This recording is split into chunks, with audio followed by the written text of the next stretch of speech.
I filled it in. No time for the doubt, they counted me out, I'm getting it in, yeah. No time for no loss, I'm paying the cost, I'm in it to win, yeah. Refuse, mine, it can't be diffused. If you ain't thinking the same, then we playing by different rules.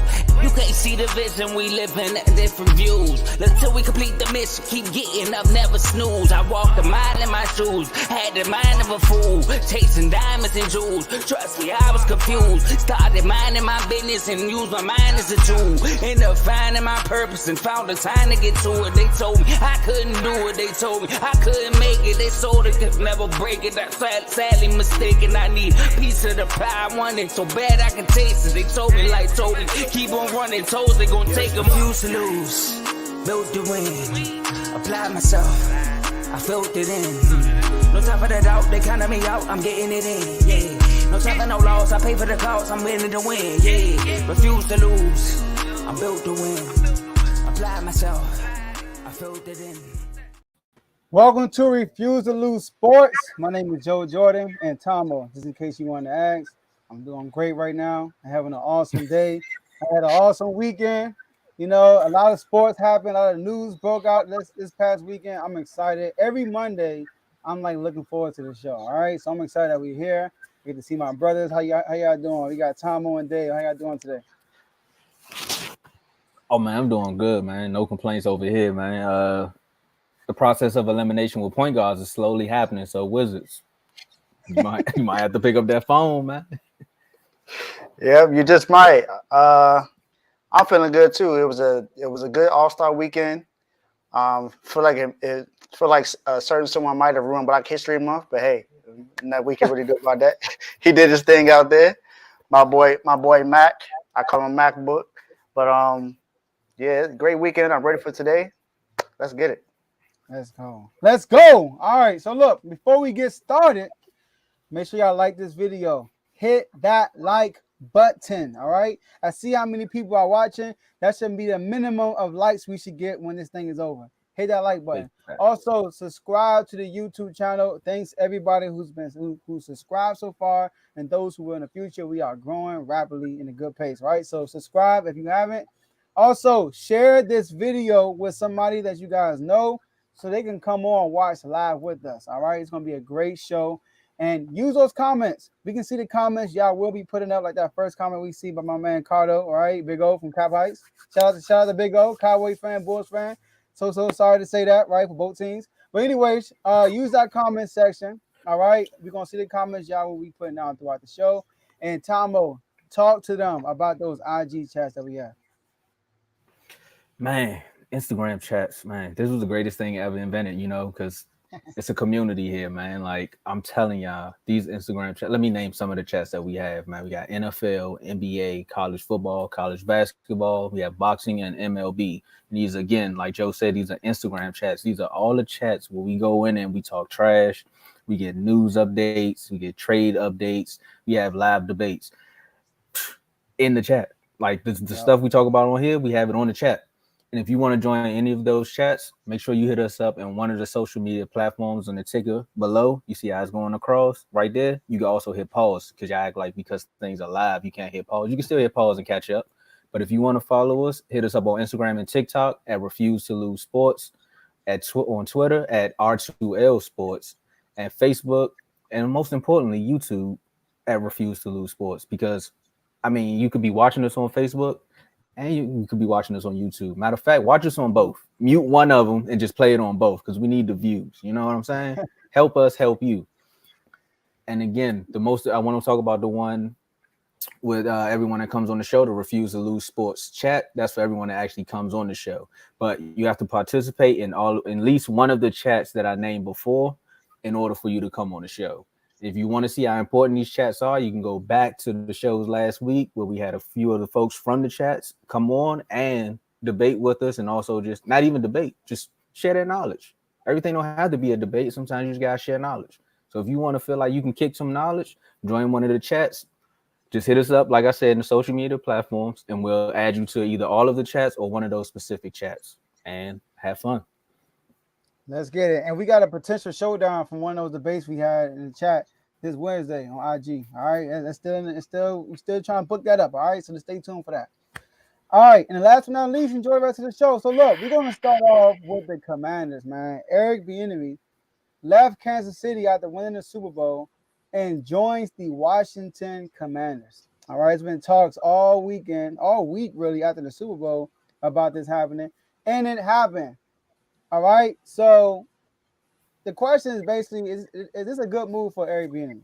And I want to start this off, being so I'm a Commander fan. Yeah, you hear me, right? So I'm excited about this. But look though, before I get into football reasons, obviously, Tom and David, there's some racism going on. We know that. All right. There's definitely some racism going on.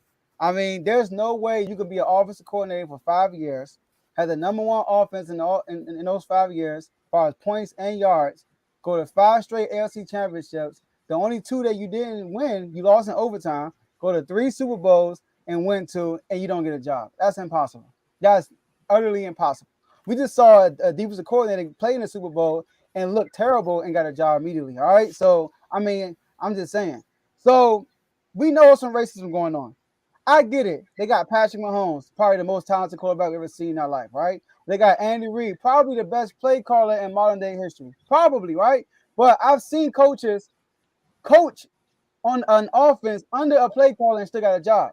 Dave, you're familiar with Mike McDaniel, right? Mike McDaniel got a job not being a play caller. We all know Matt LaFleur that's coaching Green Bay right now. He was under Sean McVay. He wasn't calling plays. He got a job immediately, and those are two good jobs they got. So we know there's some racism going on. I know that Tomo and Dave most likely are going to touch more on the racism part. So let me get to the football part, and I'll just piggyback off y'all. All right.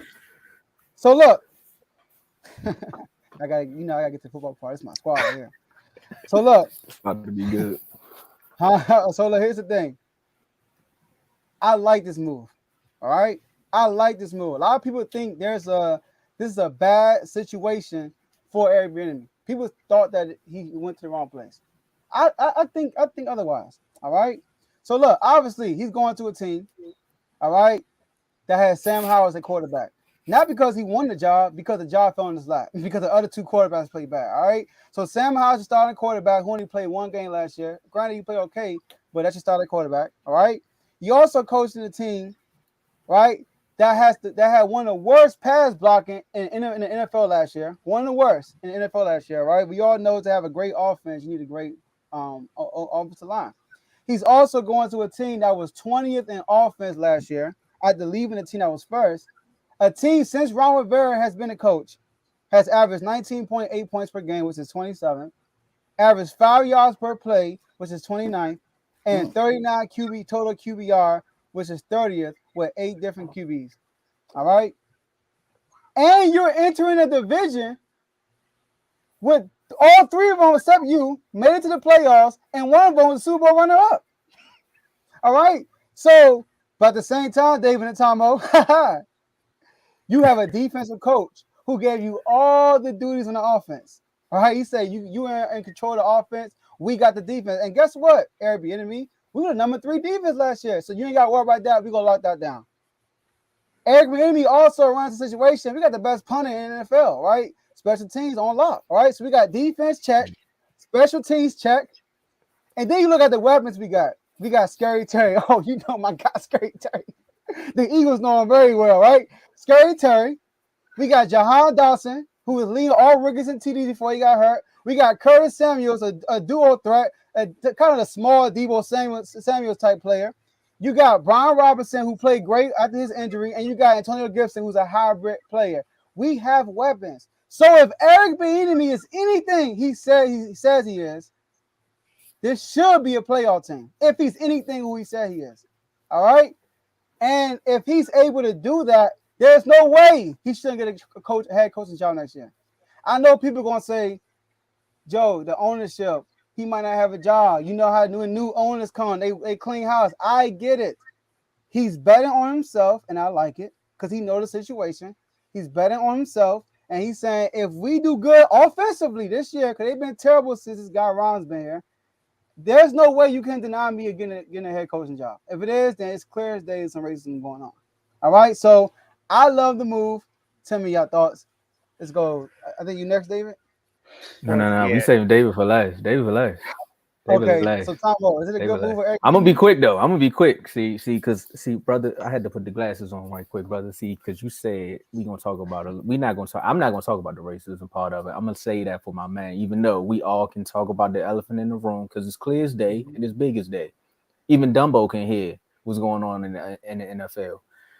But what I need for you to do, Joe, is I don't want to burst your bubble right now, but I need you to bring it down just a little bit.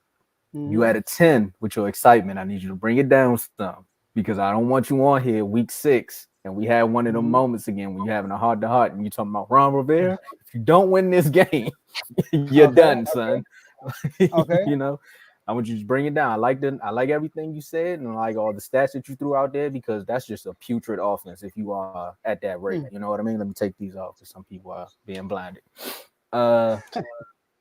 I really love the fact that he is betting on himself because it's too much he say she say going on around with is Eric Bieniemy actually good at his job or is it all Andy Reid? It's too much. But the fact that the 3 plays that won the Super Bowl he schemed up should kind of almost like be it just enough for you to understand that this guy kind of knows what he's doing. You know what I mean? Like sometimes you don't have to know how to ride a bike in order to hop on a bike. You know what I mean? It's just that.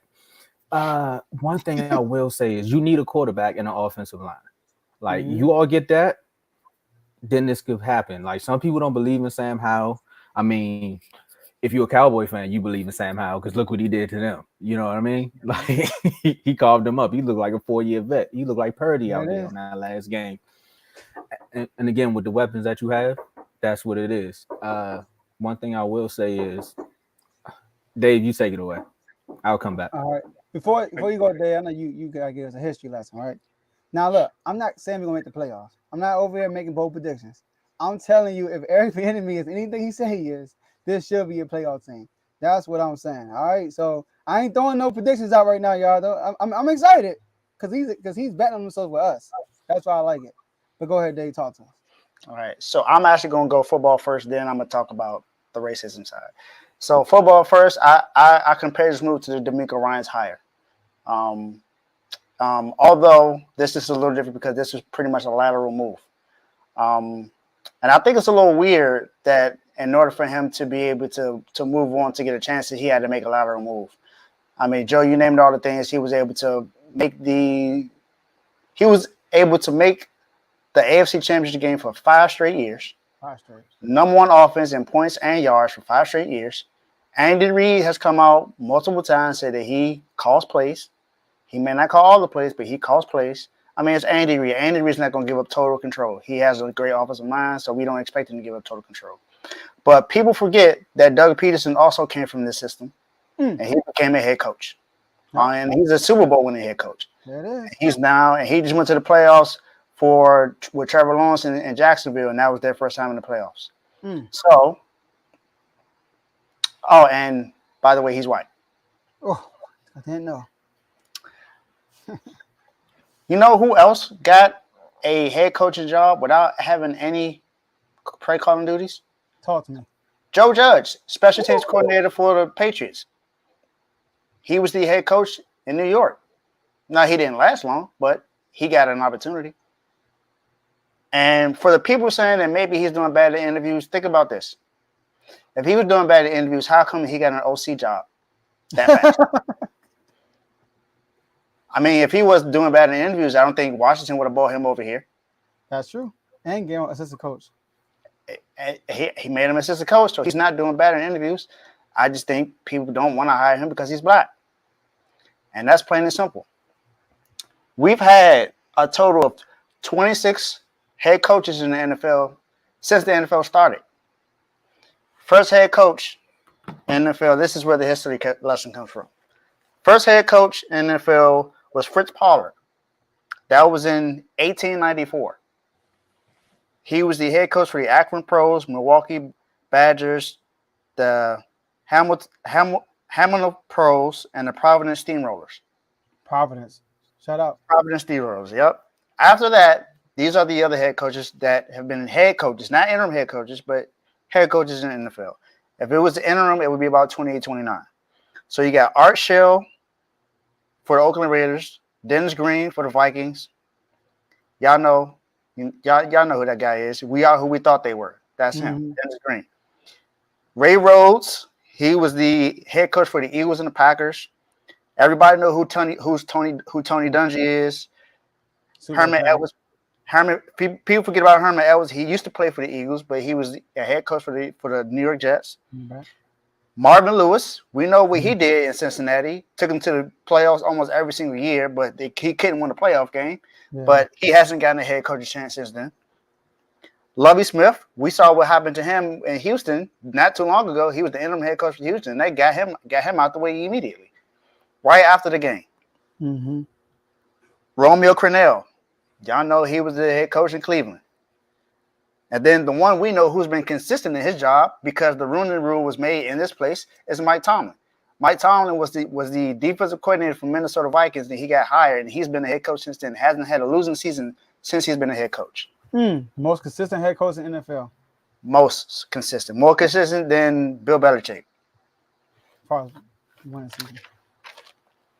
Then you got Mike Singletary for the 49ers, Jim Caldwell for the Colts and the Lions. And we saw what happened to him. Jim Caldwell hasn't gotten an opportunity either. Raheem Morris was for the Bucks. Perry Farrell was the head coach for 1 year with the Buffalo Bills. Leslie Frazier with the Vikings. You got Todd Bowles, who's also now the head coach in Tampa Bay. He was the head coach of the Jets first. Then you got Hugh Jackson. We saw what happened to him. I kind of believe that was his fault, though. I'm not going to say that was his fault. Anthony Lynn, he was the head coach for the Bills in 2016 and for the Chargers. You got Vance Joseph. Yeah, Anthony Lynn wasn't that good. He's now the offensive. He's the running backs coach in San Francisco now. Lance Joseph. Brian Flores, we saw what happened to him.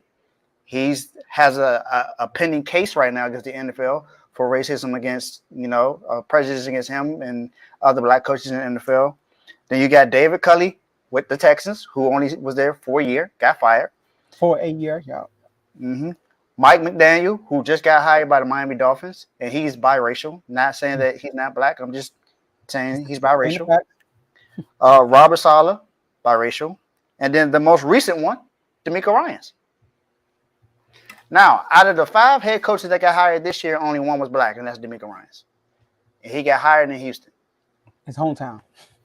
Exactly. He was a former player there, and that's home.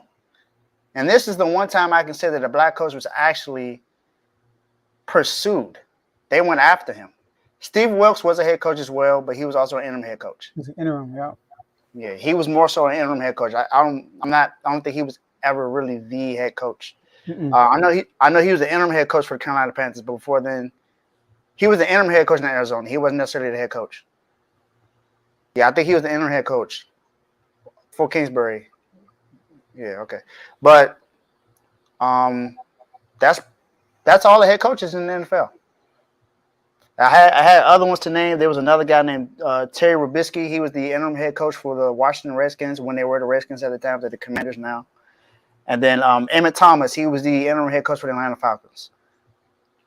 But for someone to have 15 interviews to become a head coach and not really get a chance, that says something to me. We've had history of a lot of white coaches or coaches, period, that aren't black, that have gotten an opportunity and haven't gotten more than 1 or 2 years to get a chance. Remember what they used to say about black quarterbacks? They said black quarterbacks couldn't read defenses. Said all they wanted to do was run. And now look at what happened in the Super Bowl this year. You had 2 black quarterbacks going for a battle, and the one who didn't run as much is the one that won the game. Now, of course he ran, but he's not what you consider a running quarterback. He's a quarterback that can run. That's what Patrick Mahomes is.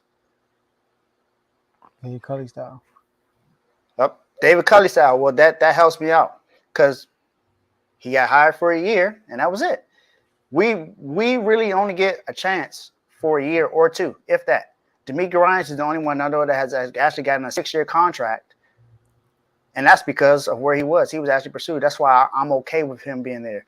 But it's a little ridiculous that there's only, 4 black head coaches in the NFL right now out of 32 NFL teams. So If that's not saying something, then I don't know. But And don't forget what Josh McCown is about to coach a team after coaching a high school team. Josh McCown. Josh McCown. I mean, if Josh McDaniels, the head coach of the Las Vegas Raiders, was caught cheating, and he's had multiple head coaching opportunities. He was a head coach. One. Yeah, people forget he was hired by the Indianapolis Colts. And he snatched the contract back. It was like, nah, I'm good. I'm gonna go back to New England. Send the fax though. They didn't even call. And people don't forget about Chip Kelly. He was the head coach for the Eagles, and he was getting players out of there because of what? He was racist. So there you go. And look, this food for thought before we move on. Dallas Cowboys have not yet hired a black coach. I just want to put that out Not yet. there. So I'm put that out there. All right, so let's go to our next topic. We got to talk about the All-Star Weekend. We're going to have Tomo rejoin us, all right, for this topic. What's good, Tomo? How you feeling? Man. Hey, and it's not going to happen if Jerry there. You just had to add to the last topic that we were talking about because Jerry not going to do it. Yeah, so it's one of those. It's a sad laughter. That's what it is. A laugh to keep from crying. Yeah.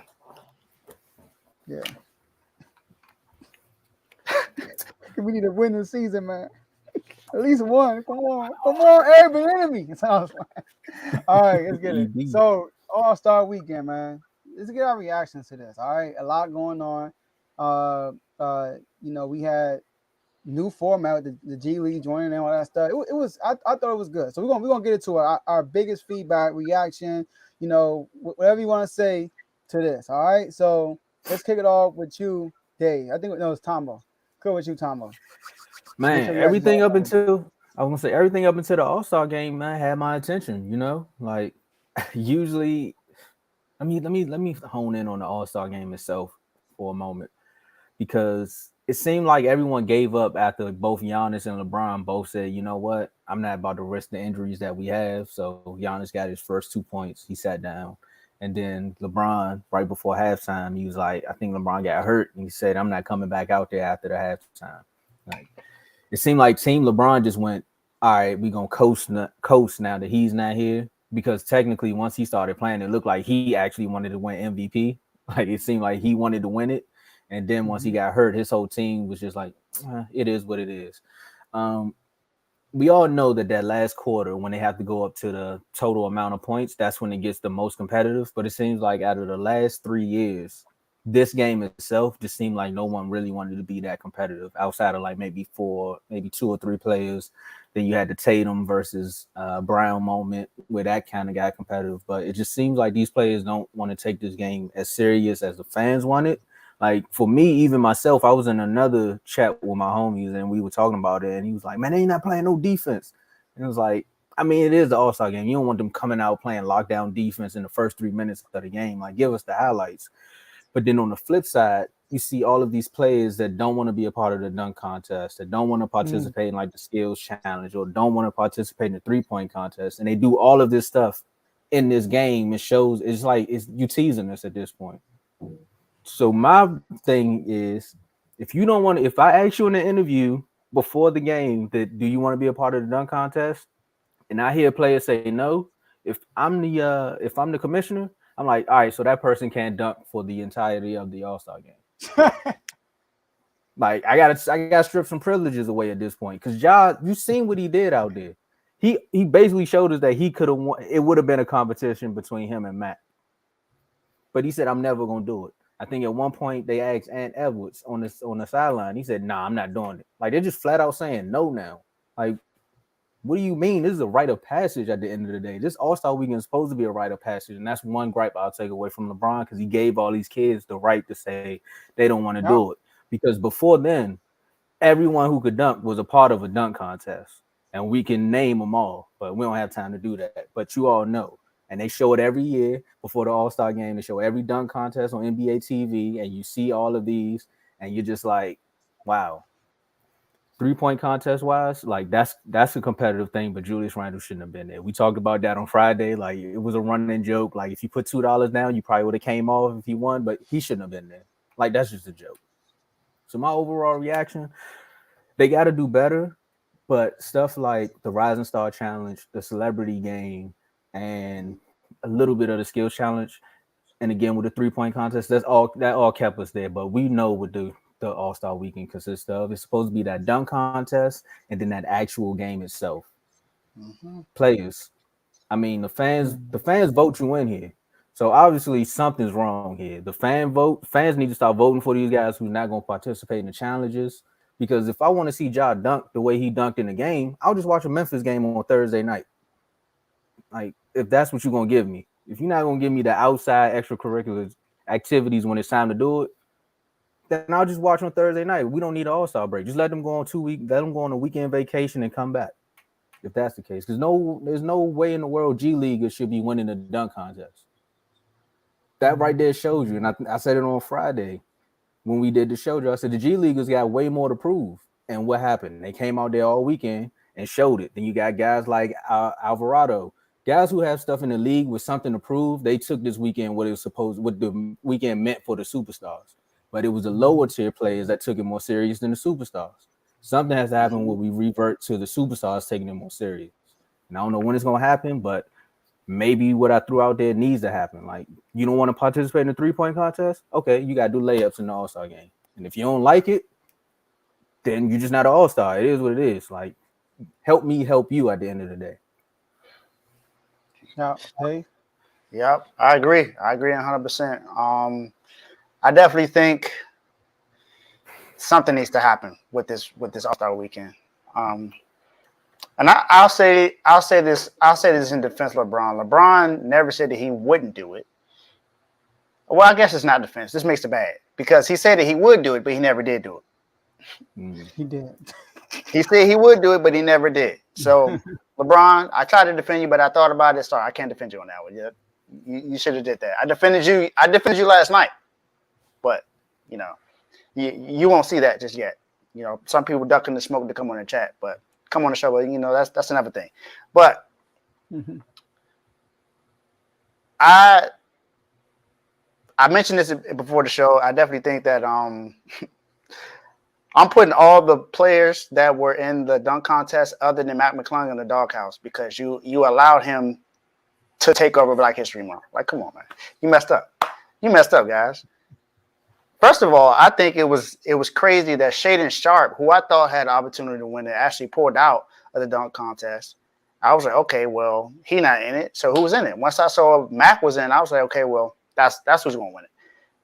Mac is going to win. I've been seeing what he's been doing since he was in high school. Why Georgetown was hyped about him when he committed to Georgetown.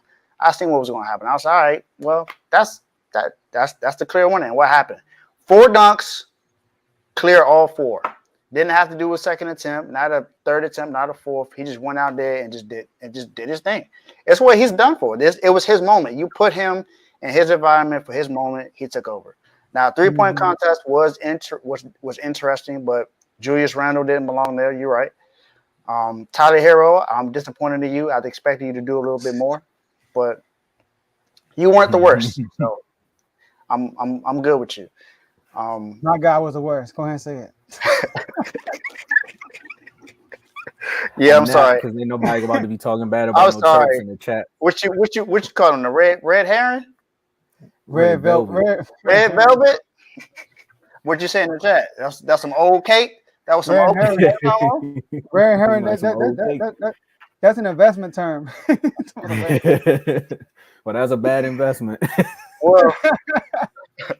Well, you know where I come from, Joe. So that was first thing that came to my mind. But I knew it. The 3-point contest I thought would have been a little more. It was more competitive than dunk contest. It was good. I mean, because you had Damian Lillard there, you had Tyler Hero, you had players there that actually could shoot. So it made sense. Other than Julius Randle, he probably didn't. He's the only one that didn't belong. But hey, it happens. Then the All-Star game, I definitely expected more defense in the fourth quarter, and we didn't get that at all. They barely attempted to try to get a steal or a block, and we had like 2 or 3 plays where Jaylen Brown and Jason Tatum went at each other. It was uncalled for. It was uncalled for. I felt like all of the All-Stars before were rolling around. Well, all of them aren't dead, but rolling around in their NBA grave. Like, come on, man. This is not what the NBA All-Star game is for. It's supposed to be for all stars, for people to come out and watch all the stars play and play well and play competitively. Now, we're not expecting you to play hard defense all 4 quarters, but you got to give us some kind of competition where we were like, okay, we're good. This is good. And since someone actually said something that made sense, I think they should come out with a one-on-one competition. I think that might make it the NBA a little bit better. If you have certain players like Kevin Durant going at LeBron or James Harden going to somebody or Russ, we know Russ plays hard all the time. I'm pretty sure he's a great one-on-one player. So and Kyrie got the handles. Like, have a one-on-one contest. Do it like that. And then have the champion be the MVP to All-Star weekend. Like, do something to make it more attractive. It's not attractive anymore. Dunk contest is trash. Best dunk contest we had was when Zach LaVine and Aaron Gordon went at it. Yeah. Mm-hmm. We haven't had something like that since then. The closest thing to that was when Derrick Jones and Aaron Gordon went at it, even though there's a big argument that Aaron Gordon could have won that.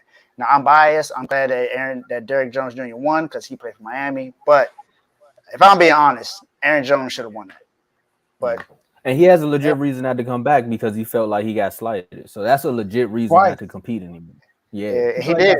Twice. He did. Dwayne Wade, sorry, you're my guy, but you definitely slighted him. But against Zach LaVine, he definitely did. Mm-hmm. It's a Miami thing. All right. You said something about shooting shot. I was confused about that because Dame showed up. I mean, he said he wasn't focused on the playoffs. Your leader was there. Like you go there to get exposed. That's how I look at it. Like it's like an event where all the greats are there, and you want to be around that. Like. Mm-hmm. Just be involved, you know what I mean? Be in the meeting, right? Be there, all right? So, but he wasn't there, it's all good. Here's my suggestions, y'all, for the All-Star weekend. All right, I think that you mentioned one-on-one. Obviously, the superstars are not going to take that seriously. Number one, they don't want to get their name ruined. Number one, all right? That's why someone don't want to get that dunk contest. They don't want to get their name ruined because they don't want to lose and look bad, and they don't want to get hurt. So why won't they add a Saturday event, partner up with T-Mac, and have them perform at the All-Star weekend? And they could, because T-Mac have his own one-on-one league. I don't know if you know that he has his own one-on-one league. Oh, yeah. They did that on ESPN, right? Where So I'm not sure what network on. But yeah, but he has own. I remember that. He has on one-on-one league, right? And so have them compete at All-Star weekend in front of the other NBA player, and they NBA players hyping it. Like it don't have to be. It could be a game of 5, 1s and 2s. Game of 5. It could be you can select 4 players, and they go with each other like a 2-round. I don't know. Let's get like a one-on-one league. I think that will be like so entertaining. All right, I think that would be so entertaining. Also for the All-Star game. All right, for the All-Star game, this is how they can make it competitive. Have 4 separate games, not 4 quarters, 4 separate games, and go to a certain number. This year they had time. I thought they had they go to 24. It might not be 4, but they have like a target number for each game. And the first 3 games, first 3 quarters, what I'm gonna call it, it goes towards like charity, all that good stuff. But the last game, that's when the incentive kicks in. All right. So in the 4th quarter, restart the score. 0-0, first to 24, 1s and 2s. Because it's a Kobe thing, right? First to 24, 1s and 2s, no free throws. I think that would be legit. That would be way more competitive and all that stuff. So those are my ideas. I think it will make it a little bit more competitive. And you restart the score and have them start over in the 4th quarter. What y'all think about that? That's a great idea. I never thought about it that way. That's a heck of an idea. I like that. I do like because they'll play harder. Because now it's a check. I like this too. Horse or knockout. That's definitely entertaining. We definitely want to. I would like to see that too. Or playing like a game of 21 or what we call 33 up here. Like doing that. I think that would be interesting too. But you could think that as that could be on the same lines as one-on-one. Players not going to do that because they don't want they don't want their names ruined. Yeah, but see, the thing that gets me with them is in the off season, we'll watch them go to a gym and compete 10 times harder, and it's recorded. It's not like it's still being recorded. So it's not like you That's sneaking off in facts. the gym and somebody giving you buckets. Like we still see this. So what's the Mhm. difference? And I that's mean, why And that's the why bro, playoffs is that's why people fundamentally shame different. that's why people shame Ben Simmons because he's shooting in the all season all the time, but come regular season he ain't taking a shot worth nothing. And that's why people shame Devin Booker too because he was complaining about being double teamed in the off season, but when he get double that was teamed in the funny. regular season he be getting stopped. So And then Yeah, with the that was dunk funny. contest, if you go do the dunk contest and you win, that ups your brand. Like I don't get it. Like take advantage of every opportunity you could to up your brand. Like come And on. I also like think Dame. Dame did about a it. dunk contest. Dame did a skills challenge. Dame did a 3-point shootout contest. Dame did everything. And mhm. Dame is one of the most respected players in the league. Yep. Really is. And players, think Right? about Me, it. me and Tomo said Dame was gonna Half the get picked. judges are on your side. First. Yeah, we say he's gonna get picked first. I didn't know y'all was So gonna pick him first, but y'all didn't end up picking him first. I thought it was gonna be LeBron, but I mean, Yeah, come I'm on, just like man. I You got know, he this. was part of that team East. I Mhm. was yeah, so all right, so hopefully the NBA can hear these ideas we got and maybe tweak some stuff, all right, about the David whole Silver, make sure offense. you listen to this dude. All right, so let's go to our next topic. So this one is for you, David. All right, this one's for you. Y'all signed Kevin Love and Zeller. All right, Tony Zeller, right? That was a big move too. All right, he's a big guy. I mean, I guess you was begging for a big, all right. But Kevin Love is with the Miami Heat now. How good? How much better does he make Miami Heat, David? First of all, Tomo, we fighting after this show. Oh, Oh, you that's why fighting? I was like, I don't think we, Joe seen the title yet. we fighting, man. That called me a HVAC support. Wow, that's a good one. That's a good one. That's a good one. I'm not gonna lie, that's a good one. Tomo is clever. He comes up with all the titles, y'all. By the way, Tomo, I knew you was Yeah. gonna like Mister, that, you done, man. son. But I'm not gonna say this helped us tremendously, but he filled the need. Mm. He filled the need that we had. We needed a big, we needed someone that can shoot, space the floor, and someone that can rebound the ball. That's all Kevin Love has been known to do. He's not a defender. He's never been known as a defender, but he can get you. He can get you 8 to 10 rebounds a game. He can get you 10 to 15 points a game. That's what we need. We need some kind of consistency at the four, which is what he's going to come in as. Because Bam is still going to play the five. Some people say he may play the four, but I'm more than likely he's going to play the five. Kevin Love's going to play the four. Now, Cody Zeller comes in he's going to be a bench player. He pretty much replaces Dwayne Dedman, who we traded away at the trade deadline to the San Antonio Spurs for what a pick, which wasn't much, but hey, we got his replacement now. But that also means that Kyle Lowry may or may not be starting when he comes back. From what I know, Gabe Vincent is going to be starting point guard from now on, like I had advocated for. I felt like he runs the offense a little bit better. He's more of a scorer than he is. He plays a little bit more harder than he does, and he's not flopping all the time like Kyle Lowry is. So I think that'd be okay. Cody Zeller, I don't consider that a splash move. That's more so just like I said, he just filled Dwayne Dedman's spot. That was just someone to fill his spot because we needed another big. Because Omer Yurtseven is the only other big we have, and he ain't got enough bricks in his pocket, so he ain't too much. And Cody Zeller ain't all that good. But I like the Kevin Love move. I think that helps us out because it's what we needed. I've been complaining all year about us not really having a big man or having someone to help out Bam down low as far as rebounding. But now we have that with Kevin Love. Kevin Love has always been a double-digit rebound guy almost throughout his whole career when he plays. There were other teams that were going to get him, but he wanted to start. He had no other place to go to start other than Miami, so that's why he chose Miami. It helps us out. Now, I still don't think this makes us championship contenders, but it helps us become more competitive when it comes to not having to be in the play-in. I think we can now become a 5th or 6th seed.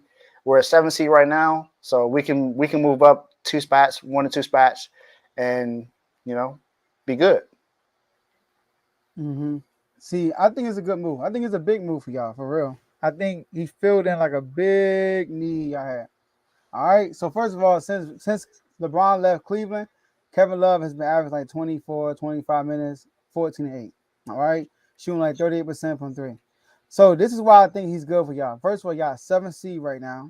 Y'all only a half game behind the New York Knicks for the 6th seed. Mm-hmm. And number one, y'all are dead last in points per game. Y'all 26 in offensive rating. Mm-hmm. Y'all 9th in 3 points attempts, but 28th in 3-point percentage. Mm-hmm. And y'all 27th in rebounding. Mm-hmm. So Kevin Love addresses all that stuff. He addresses the rebounding. He addresses the 3-point shooting. Yeah, I see the comment. Javon said, "Can he still rebound at a high level?" Now, percentage rebounds is different from rebounds, right? Percentage rebounds is kind of like your opportunities of getting rebounds. Kevin Love will walk into Miami Heat with the highest rebound percentage on the team. He walks in as their best rebounder. Mm-hmm. All right, so he definitely will be their best rebounder, and he definitely will help them. And he's not one-on-one, he's not great. But a team defender, he's pretty okay. He's not great or he's not bad. He's pretty okay. He's good enough to fit into y'all fifth best defense. Right now, y'all fifth best. That's the only thing. Caleb Martin is one of y'all best defenders. He's going to lose minutes because of Kevin Love, most likely, because he's not going to be starting the 4 no more. And he's not starting the 4, but defensively, he's been doing a pretty okay job for y'all defensively. Yeah, And, he had. he is doing an okay job. So that's something Kevin Love is not going to be able to do. But Kevin Love is a big body. But in today's NBA, these 4s are like Jason, like Crowder. Jay Crowder is a 4. You feel me? So like, they're not really big. I mean, Harrison Barnes is out for. I mean, you're gonna have Kevin Love checking him. so it's like Caleb fit that position well. That's the only thing I'm concerned about is the defensive side, but offensively and rebounding, this is a huge plus. He's gonna stretch the floor out and bang and work that mid range while Kevin Love is sitting at the 3-point line. So I like it. I like it. Look, man, you said Pat was snoozing, man. He said, I'm not going to snooze over the All-Star break. He woke up. He said, I'm going to try to get Russ. He tried. He tried, Dave. He tried. I mean, the man didn't want to move from L.A. He tried to get you Russ. So he said, I'm okay with him not.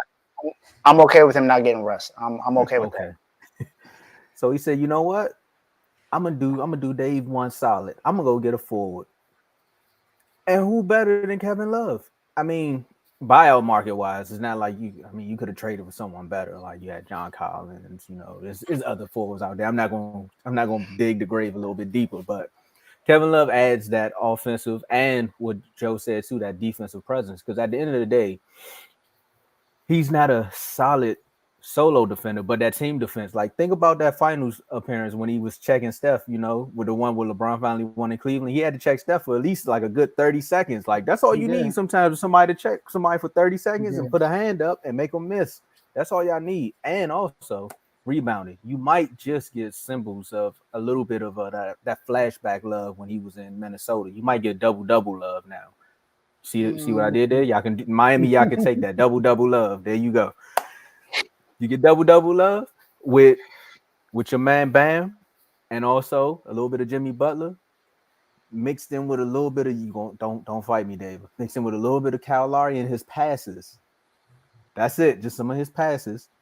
You have something here in the East where it's now team centric. Like, there's no fully stacked team in the East right now. Like, I mean, you have the Bucks. Most people can say that because they're coming with a defensive presence with Giannis, and then you got Crowder, Drew, like so on and so forth. But at the end of the day, it's still a team effort. Like, you still got the Knicks. I can see y'all getting past the Knicks. Brooklyn, that's another team but you have more veterans on your squad. So I can see y'all beating up on the Knicks just a little bit. It may be competitive because they're young. Yeah, Knicks looking sweet. Yeah, Cleveland. I don't want. That's a doghouse. I'm gonna leave it at the 2 teams I just said. Everybody else, and then you still got my Wizards sneaking up. So, look, man, the future is bright. That's why I said HVAC support, because you finally got some tech support now. Now y'all can go out. Maybe y'all can cut the AC back on down there in Miami, because right at first it was getting hot in that office with Pat and them. Mm-hmm. So love, double love, show up and show out, man. Dos Besos. So, I mean, yeah, I agree. Like I said, I don't consider this a big move. I just feel like he felt the need. Yeah, I'm excited we made a move. It's about time we made one.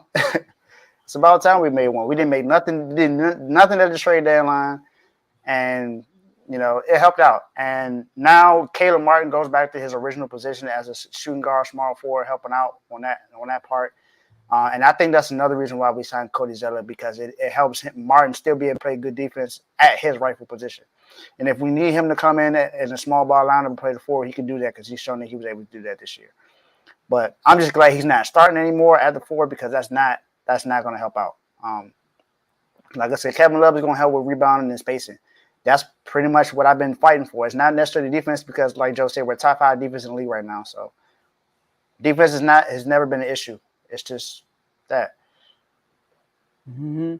Yeah, great move. I like the move, but we're gonna see how it works out as the season progresses, right? So, all right, go to our next topic. Our next topic is about Anthony Edwards. Anthony Edwards has a great soundbite. I totally 100% agree with at the All-Star press conference, and we're gonna play it real quick for y'all. I could change about the league to make it better. Probably just all the guys sitting resting. That's the only thing I probably don't like. Just play, man. If you 80%, you got to play. I don't like all the sitting, missing games and stuff. Like these people might have enough money to come to one game. You know what I'm saying? And that might be the game they come to, and then you sitting out. You know what I'm saying? So I take pride in trying to play every game, because I don't know. It might be one fan that has never seen me play, and I'm trying to play. So that's the only thing I don't like. Guys just sitting out. There it is. So we're gonna talk about that. All right, and I'm gonna kick this one off. So I agree 100%. 100%. Y'all know who leads the league in games this year? Play? Yeah, games played. I thought you were gonna say sitting out. I was say it got to be Kawhi. Oh, no. It's Anthony Edwards. Look at these numbers, y'all. Watch this. In 2000-2001 season, there were 46 players that played 82 games. 10 years later, 33 played 82 games. Last year, only 5. Wow. All right. And none of those 5 people are all-stars. Y'all want to hear the names of those 5 people? Your boy Denny from the Wizards, Dwight Powell, Kevon Looney, Mikal Bridges, and Sadiq Bey. Those are the 5 people who played 82 games. All right. And if you're going to go people play 81 games, Alec Burke, Buddy Hield, Patty Mills, Terrence Mann. I mean, there's no superstar nowhere to be found that play every single game. I like that, because I flew all the way to Sacramento to go watch the Clippers play. And I don't know why I'm surprised, but John Wall didn't play or Kawhi Leonard didn't play. All right. PG played. He gave us a 40 piece. He played. But John Wall or Kawhi Leonard didn't play. So all this, like, I realize people who low manage, what that does for them, like, as anybody low managed and actually was successful? Like, I think about when Kawhi went to Toronto, did he really low manage? He kind of did, and they won. But they got a break with KD getting hurt. But I'm all for it, man. Like, you're getting paid to play these games. It's not a part-time job; it's a full-time job. You got to show up. I like what Michael Jordan said. He said the same thing Anthony Edwards said. I never know when somebody's going to show up. All right, Jimmy Butler. He's like, somebody flew thousands and thousands of miles to come to Miami Heat game. Jimmy Butler ain't play. He take him to backstage, all that good stuff. But at the end of the day, he still didn't see Jimmy Butler play. All right. Now I get it. He got the experience and stuff, but you're gonna do that to every fan that comes and show up and see you play, that you want to show up and play? Like, come on now. So I like the fact that Anthony Edwards, a man of his word, he said, if I'm 60%, I'm gonna be out there. And he's proven it. He played the most games this year so far in his young career. So I'm glad he said that. Hopefully his NBA players will listen and actually implement it. All right. So that's my 2 cents in that. Tom will talk to us. Man, we can take that 2 cents and start a bank account, man, because I'm running with that, man. I'm gonna add 2 more cents to that. We was just talking about this. I don't know if we talked about it on the show. We talked about it off air. Like, this is one of the things that used to make the NBA, man. Like, you got to add Kobe to that list too. Kobe said that too. He also added, like, hey, if I'm hurt, I'll play. If it's a away game, I'm gonna try to play. If I can't play, then I won't play. But I'm gonna try to play, because again, if it's a away game, that person, look at inflation nowadays, bro. Like, people pay to see me, and it's very rare that, especially on the East Coast. Imagine you playing an East Coast team where they only play you once at home, and then the next game is in like a Sacramento game. Like, D Fox don't play that game, I'm gonna be sick. I paid all this money. I want to go see D Fox. I want to go see some bonus. I want to see them not like the beam, because we're just gonna kill that beam when we play them. But you want to see that. Now, flip side, if I live in Sacramento and I can watch more than one game, then I wouldn't be mad at a Fox sitting out at a home game because look, man, it's a home game. I can see that more. You know what I mean? Like the But as far as I see, there we go. As far as away games, bro, these players need to at least go out there and give it their all. I don't know who started. I think it was the Spurs that started load management, Yep. right? But they were doing it low key, right? And now it's a thing. Like Kawhi just brought it to the forefront. He made it the Spurs made it a hot line. Kawhi made it a hot song because now everybody's doing it. You know what I mean? Like it's insane. And I also understand why John Wall wasn't doing it. You know what I mean? Because they was trying to limit John Wall from getting injured, which still happens. So maybe they're thinking with the low management is still hurting the players because Kawhi came back, still got hurt. So what is them sitting out the games gonna do? So you might as well just play, or send it around the low management being just for home games, some home games, not all, because the people in those cities too got to pay for those tickets and they want to see players too. But mostly the away games is for the fans who don't see you often in that aspect. And I appreciate the young kids saying that because you don't hear that from a lot of young kids. So hats off to you, Ant. Yeah, I appreciate him saying that too. That's one thing that I loved about the NBA. Most of the star players back in the day played almost every single game. That was one of the things that people had shunned on LeBron because LeBron has only played 82 games one time in his entire career. He's a superstar. He's great. One of the greatest of all time, second best player in the league in my eyes ever. But he hasn't played every single game every single year, whether he's healthy or not. Now, I will say I compare the injury part to the NFL. You know how the NFL tries to do all these things to prevent injuries, and now the injuries have gone up from how they used to be? It's the same way in the NBA. They do all these things to try to help players be and have player safety, but now all it's doing is causing more injuries because they're not out there working this hard. They're not practicing this hard. They're not doing all the things that were required that all the great players did. That's why Kobe has the Mamba mentality because no matter what it was, no matter what the situation was, even in the Olympics, even in the All-Star game, who you started there in the gym first? Kobe. Who left last? Kobe. That's what it was. Same thing with Jordan. And that's why Kobe irritated Jordan so much because he was like, look, I want to know what you did. I want to know what you did, how you did it. And Jordan's like, look, well, I played every game and I practiced hard. Here's my trainer. He'll help you out. And that's what happened. Dwayne Wade also had the same trainer. That's why he played a lot. He had injuries, so that's why he sat out most of the time. But Dwayne Wade, too. Dwayne Wade has sat out games when he was healthy. Like, come on, you can't do that. If you're – I get it. I get it when it comes from two stands. I get it from the player's point because, you know, I'm the one playing. I'm the one out here playing hard. I'm the one. If I choose I want to sit down, then I'm going to sit down. I'm getting paid millions. You're not. Okay, I get that point. But I'm not paying millions to come here and watch you play. I'm paying what I got. Some people pay their whole check just to come see you. Now, I don't think it's right. But some people pay their whole check to go watch their favorite players play. Now, if you got somebody risking that or people coming from another country, another side of the country to come to the United States and watch you play, play. One thing I'll say about Jimmy, yeah, I feel like he should have been able to play in that game, but he also had made sure the kid was there the game that he did play. So he had the kid, he played the game, the kid watched him play and he took him backstage. So I commend him for that. But if you're available to play, if you're not hurt, play. I mean, unless you're someone like D Fox, you know, you have your first child is on the way. All right, I get it. I understand. That's family. Family is very important. I understand that. But if there's no other situation going on, if there's no death in your family, I hope nothing hope nothing like that ever happens. But if it's not a serious situation, I think you should be able to play.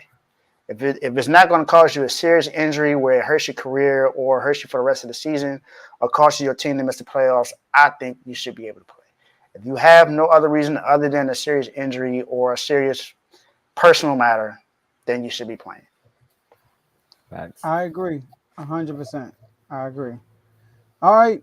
We all agree. Let's go to our next topic. We got LeBron James, another press conference, quote, him not missing the playoffs. We're going to play that sound bite right now. It's 23 of the most important games of my career for a regular season. And it's the type of mindset that I have, and I hope the guys will have coming back off the break. So he also said that it's not in his DNA to miss the playoffs twice in a row. All right.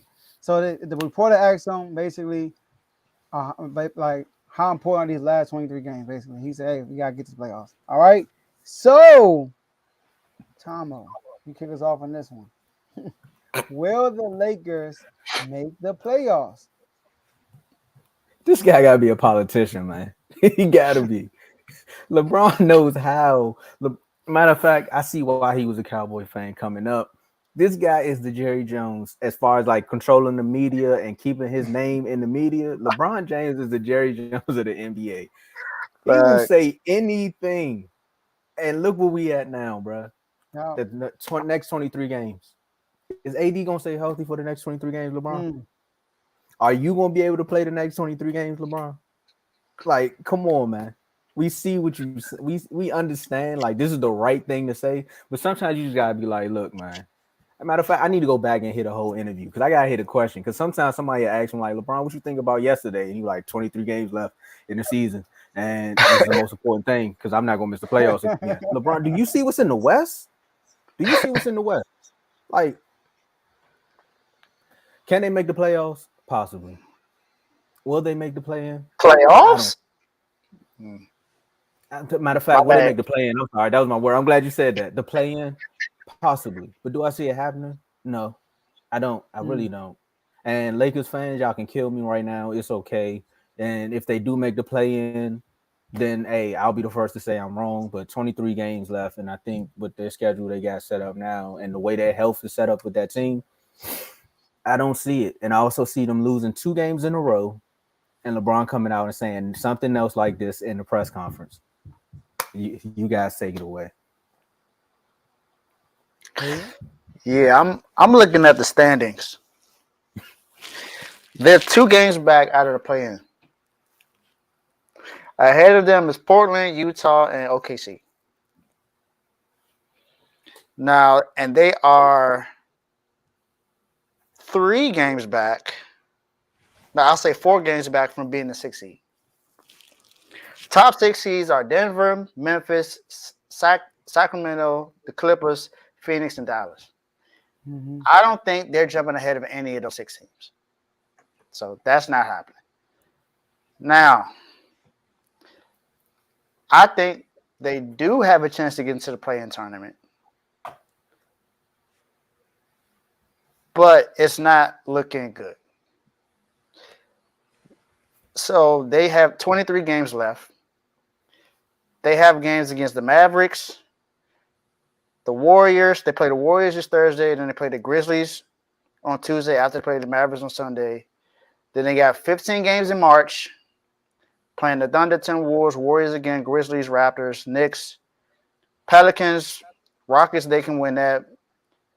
Mavericks, Magic, toss-up. And that's legit because the Magic have been playing pretty well this year. They've beaten the Boston Celtics. So I hope the Lakers don't think that game is going to be a breeze. Phoenix with KD. I don't know. I think they can make the play-in, but it's not going to be easy. Like you said, the West is not a cakewalk. And LeBron, he just entered his hand in the All-Star game. So he ain't gonna play every single game. If he does, he's gonna play with an injured hand. And a bad foot. AD, Remember, his foot was bad too. Exactly. Bad foot too. And AD is a wet floor sign away from being out for the rest of the season. I like that. That was a good one. I like that. So I'm gonna laugh on injury, but yeah. So if healthy, I think they can make the play-in. But I don't see it. I don't see it. I think they can get to the 10th seed, maybe in the 9th seed, but playoffs, they're not jumping all the way up to the 6th spot. That's not happening. I don't see that. None of those top 6 teams are going to drop all the way down to 7. So, not happening. Yeah. Here's the thing. They did make some moves to get better. All right. They get straight. It's not up to LeBron at all. obviously he said he wants to play every game, but I mean, I didn't check if they got any back to backs, but LeBron don't play back to backs, so we'll see. The number one X factor is Anthony Davis. What type of Anthony Davis are we going to see? Are we going to get the energized one that's averaging 28 and 13? Or are we going to get the lackadaisical Anthony Davis averaging 22 and like 10?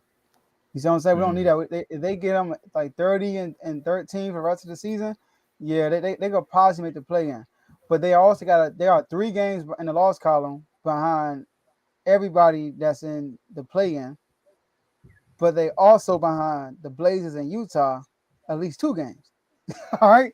But Utah 1 game in the loss column. So they got to bank on at least 3 of those teams to lose at least 3 more games than them for the rest of the season. All right. A lot of these teams are motivated. Dame is motivated. Utah, we're not sure about Utah. OKC, I believe they got, SGA. They playing better in the second half of the season so far. Golden State, I mean, another motivated. Minnesota, they're going to get Cat back. I mean, like, New Orleans going to get Zion Williamson back. I mean, like, it's going to be tough. It's going to be really tough. But it's all on Anthony Davis, though. It's on Anthony Davis. If Anthony Davis shows up, because the Lakers are good enough to beat anybody, because it's the NBA at the end of the day. That's true. All right? It's all about, are you shooting well that night? How's the energy? They are good enough to beat anybody, all right? But they gotta bank on others to lose. They don't want to control their own destiny. So I'm gonna say no. You're done, son. Yeah. Yeah, they just might be. I mean, they did make some big moves. They got Mo Bamba to help out with that. Got Rui before then. They got some pieces. LeVert, so I mean, what is it? Not LeVert, Vanderbilt. They got some pieces. Rui hasn't really been playing that great with the Lakers. When they got D'Angelo Russell back, so they got some players. They just got to put it all together. You got 23 games. I say if you win 17, 18 of these games, yeah, you can make it. But if you don't, they only got 2 back-to-backs too. So if you don't, you gotta go 18-5 or 17-6. If you go 16-7, that's it. I don't think out the gate. Y'all see what's happening out the gate. Like you named them out the gate. Like they could probably got 3 steal the Warriors back to back. You got the Warriors, Mavericks, and the Grizzlies. Like, and OKC is no slouch, y'all. OKC been playing really good in the second half of the season. At all. Portland is no slouch. Even though the Jazz have been making trades, they've been no slouch. They were the number 1 seed early in the year. Minnesota.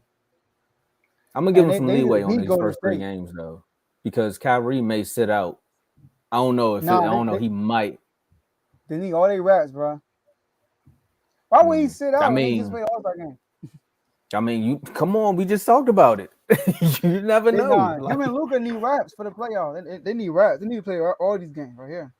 They do, but I'm saying they needed reps early, and he sat out like literally Luka's second or third game back.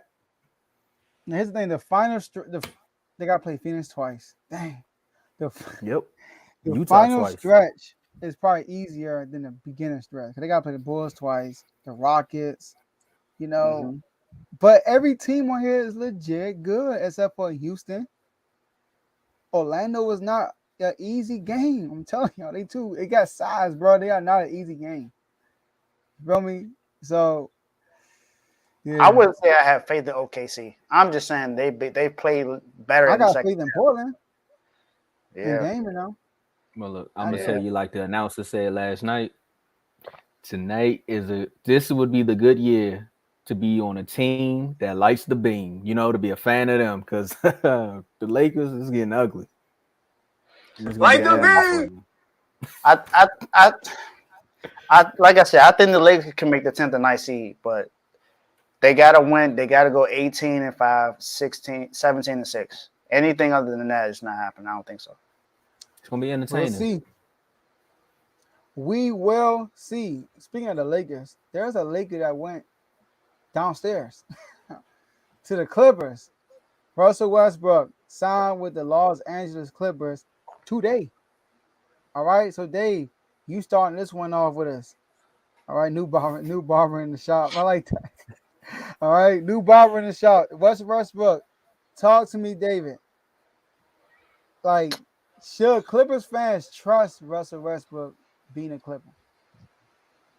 Is he starting or is he coming off the bench? Well, it's He not gonna clear stop. yet. He probably gonna stop. That's the only way he probably signed there. This dude right here. Then I say no. I don't think it's going to help them out at all. I don't think that's a good move. I don't think that's going to help him out. Now, not saying that Russ is a terrible player. I don't think he's terrible, but what is he going to help with? I think they were better off when they had Reggie Jackson. When they had Reggie Jackson and Norman Powell, I think they were better off as a team. Replacing Reggie Jackson with Russ is just, I don't know, it don't fit well. I don't think it don't fit well to me. With him, Kawhi, PG, I feel like he's going to take away minutes from Norman Powell, and Norman Powell has been playing well. He's like J-Mo said, we didn't even mention him for the sixth man of the year. He definitely deserves mentioning that. And Norman Powell been balling. You reduce his minutes because of Russ, he ain't going to give you the same production. And what is Russ going to give you? What has Russ proven this year to say that he's helping win games? He hasn't. I don't think it's a good move for the Clippers. Good move for us. You know, he just goes downstairs to the basement. He's still at home. So he ain't got to do too much. He just move a little bit of his furniture around. He all right. You know, kick his feet up. He good. He can say what's up to LeBron whenever he want, you know, because that's still his guy, I guess. He can still have fun. You know, that's what he said. It's not about wins or losses. It's about fun. He going to have fun. So he might have fun just taking some losses. I mean, I don't know. I don't think it's a good move. I don't. All right. Tom and David. I love this. Believe it or not. I love Westbrook. I think Russell Westbrook. All right. I think this is probably outside of them making it to the finals. This is probably his best chance to get a ring. I'm not gonna lie. I think it's the best chance to get a ring. The Clippers, once again, are a sneaky team nobody's talking about. They got the deepest roster in basketball. They do. All right. They got Nick Batum. They got Terrence Mann.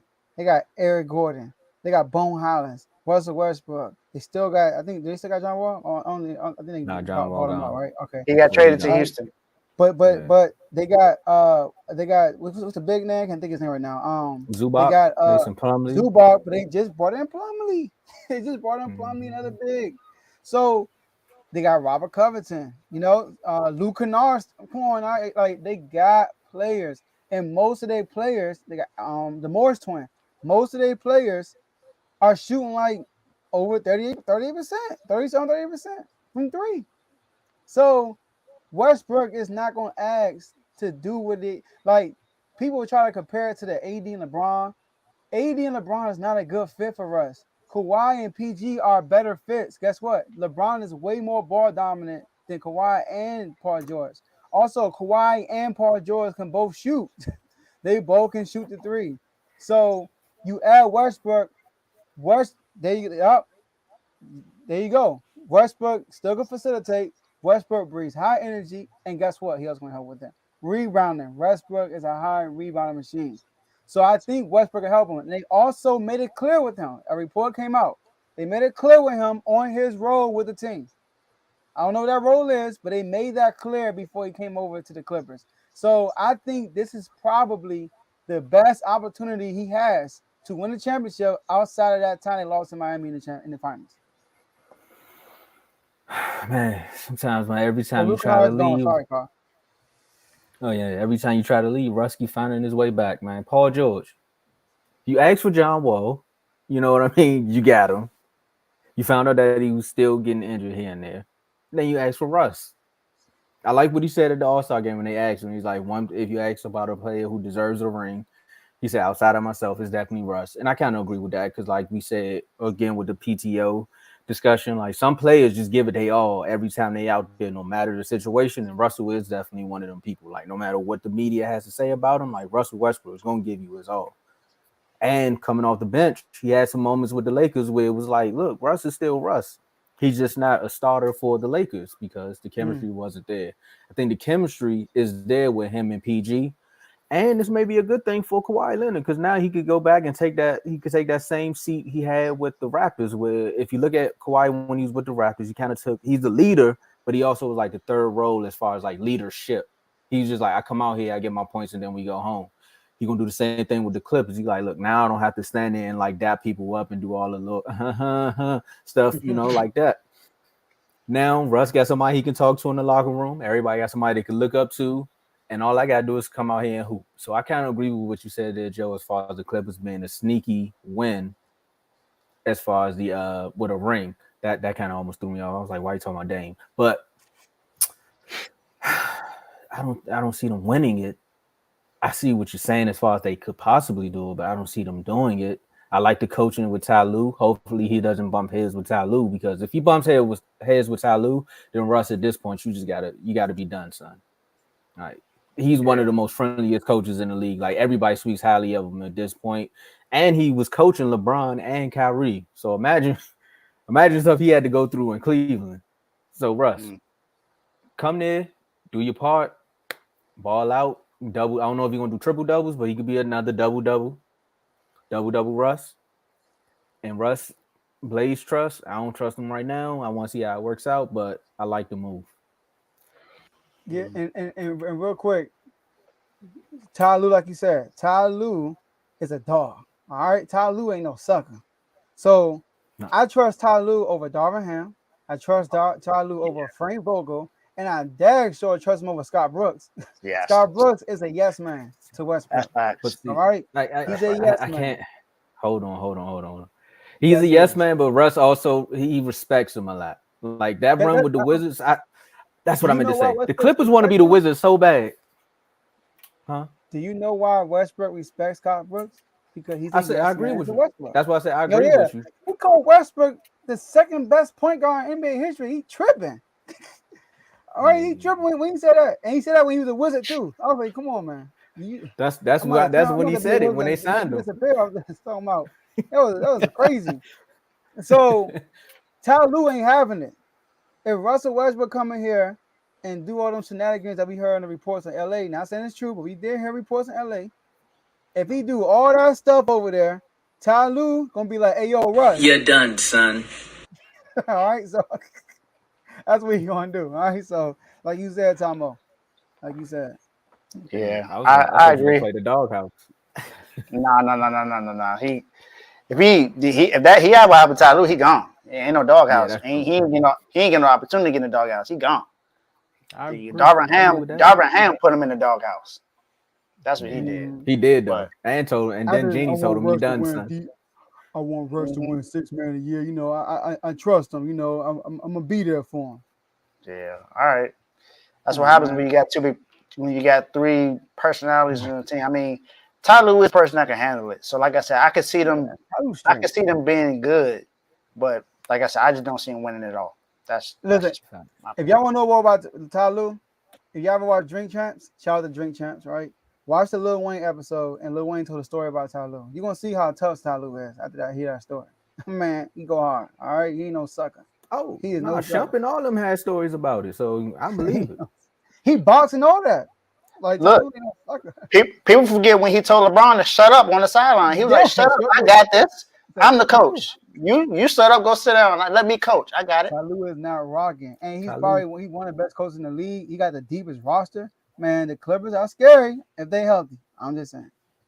All right, they are, but I ain't in the West, so light the beam. I know everybody. You ain't got to worry about that. Yeah, we good over here.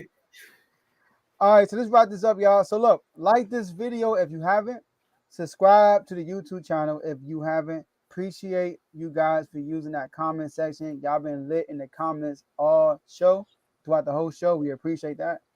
And then also, if you can, share this video. Even though it's about to end it, they can always go back and watch it live. We are going to break the videos up, but it won't be right away. That's why you got to go back and watch the live one. You want to catch it right now, right? But we will break up each segment. And Dave, talk to them about those IG chats we have. All right, so we have the NFL, NBA, MLB, boxing, college basketball, and college football chat. All those chats, we pretty much give you updates on news, trade, signings, um, transfer portals, commitments, all that, firings, legal stuff. We give you all the information in that. If you want to join those chats, it's on Instagram. You let us know that you want to join it. You can follow us on Instagram, or just follow Refuse to Lose Sports on Instagram. That's Refuse, the number 2, Lose Sports on Instagram, or R2L Sports on Twitter. And we'll do what we can to add you in those chats. Now, that's the only way you can get into the Refuse to Lose chat. You got to be able to be a part of those and come on the show. So if you're not a part of any of those chats and you want to be a part of the Refuse to Lose chat, just know it's not going to happen. You got to do that. Be in the comments also. So you got to be active in the comments. So you can't just be active in there. Come on the comments, come on the show, and then you can get into that chat. Refuse to Lose chat, we talk about everything. It's more of a brotherhood. More than likely, it'll broaden out to more than a brotherhood. It'll be a family, because we know men are the only one that play sports. So I understand that there'll be some women that love sports too. Look, you're welcome too. If you want to talk about sports, you let us know. You want to join it, let us know. I have a sister that watches football a lot. She loves the 49ers, Miami, and she loves Ohio State football. So, 49ers. Hey, yeah. Don't worry about it. We like winners, not cowgirls. But that's pretty much. I mean, you know what I'm saying? Man, that hurt. You do better than y'all. You do better than y'all. Okay. But yeah, that's just how it goes, man. And we have a baseball episode coming up on Thursday. Watch out for it. This Thursday. Let's get it. And also the IG chats, we got a potential debate on IG this Wednesday. All right, we'll keep you updated with that. But these last words, the jersey's in the room now, y'all. So look, Kings. Like the look at Tomo huffing and puffing. I understand you wish you the 3rd seed. I get it. I know you wish you wouldn't play your picture. I get it. I heard you huffing and puffing. It's okay. I've been there. Second jab today. What I do, fellas? I've been there earlier. I've been there last year. I've been there for the last 16 years, by the way. But look, Kings, I understand. I heard you, Fox. I don't want to play the All-Star break. I get you. I don't want to play. I want to get back to my teammates. I heard you loud and clear. Sabonis and Fox, y'all were the 2nd and 3rd last pick of the draft. Take that personal and close out the season. We got a 3rd seed. We got a 3-game lead behind the 4th, ahead of 4th seed. Do not lose that lead. And if I was you, I'm looking at Memphis, looking for that 2nd seed. Cause we want to see, hey, them Lakers. If y'all want to make the play-in, hey, we waiting for y'all the 2nd seed. We get there. But if not, Minnesota, Dane Dollar, we want you. All right. So Sacramento, stand up. Kings, finish strong. Stay focused. End the streak. Also, when we end the streak, I'm going live on IG and I'm celebrating. I don't care what nobody say. I'm celebrating. If you're a King fan, come join me. Come join the live. All right. We're gonna put it everywhere. So we're gonna end this win streak. The losing streak of the playoffs. Okay, I just had one kind of like, what streak are you talking about for the folks that aren't a part of that? But you said it. 16-year streak of not making the playoffs. Longest active streak in major sports. Dang, y'all the Dallas Cowboys. No, not the Lakers. The Lakers are y'all. Nah, they won a championship recently. They can't say that. They did. They one step above us. Y'all in one thing man. They don't. Look, man, I mean, it's all Wizards all the time, right? Hashtag WizKids. Speaking of a lady sports analysis, I ran into somebody across in my travels of YouTube, and I reached out to her, and I'm going to see if she can come on the show. She's a Cowboy fan, and she's a Wizards fan, but she knows her basketball. So it's going to be interesting. I'm going to see if she can come on here. But as far as final words, man, hey, Unicorn, stay healthy. Bradley Bill, Panda, just stay healthy. Kuzmo,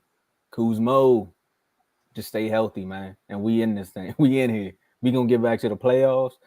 we're gonna get first of all, we're gonna get back to the playoffs. I ain't even worry about no play-in. We ain't the Lakers. We're gonna get in this playoffs, and we're gonna shock the world, and we're gonna win a series. I'm talking bold right now, but as close as we get to it, things might change. But for right now, my chest pumped up, and we're gonna win us a playoff series.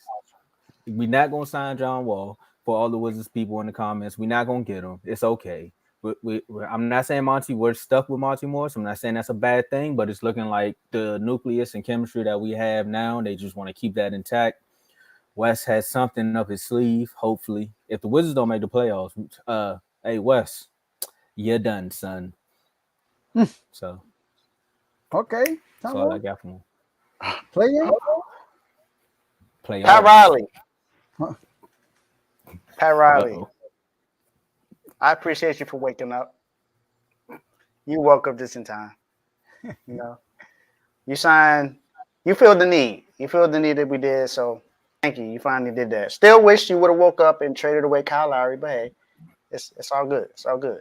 You woke up, got Kevin Love, got Cody Zeller.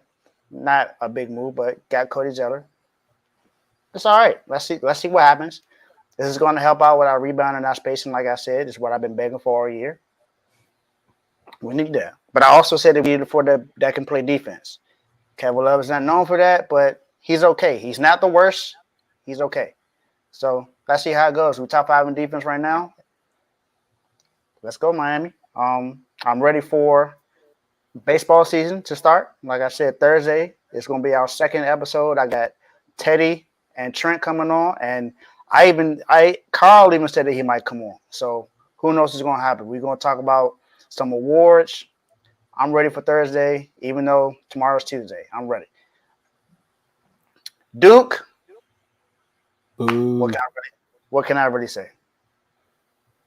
Can't really say too much. You beat Syracuse by double digits, but I mean, you've been losing some games too. You got beat by double digits by Miami. So,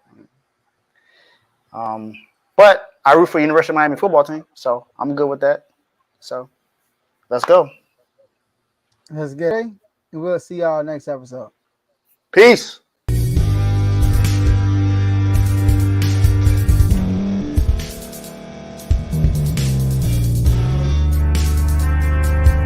Thank you for staying to the end. If you're watching this on YouTube, please like this video, subscribe, and also hit that notification button so you can be notified next time we put out a video. If you're listening on any podcast platform, subscribe and hit that notification button, y'all, so you can be notified we put out another podcast audio. And last but not least, hit that share button. No matter what you're listening to or watching it, hit that share button and send it to somebody that you know that would love to watch this episode you just listened to. So once again, thank you for staying to the end, and we'll see y'all at the next episode.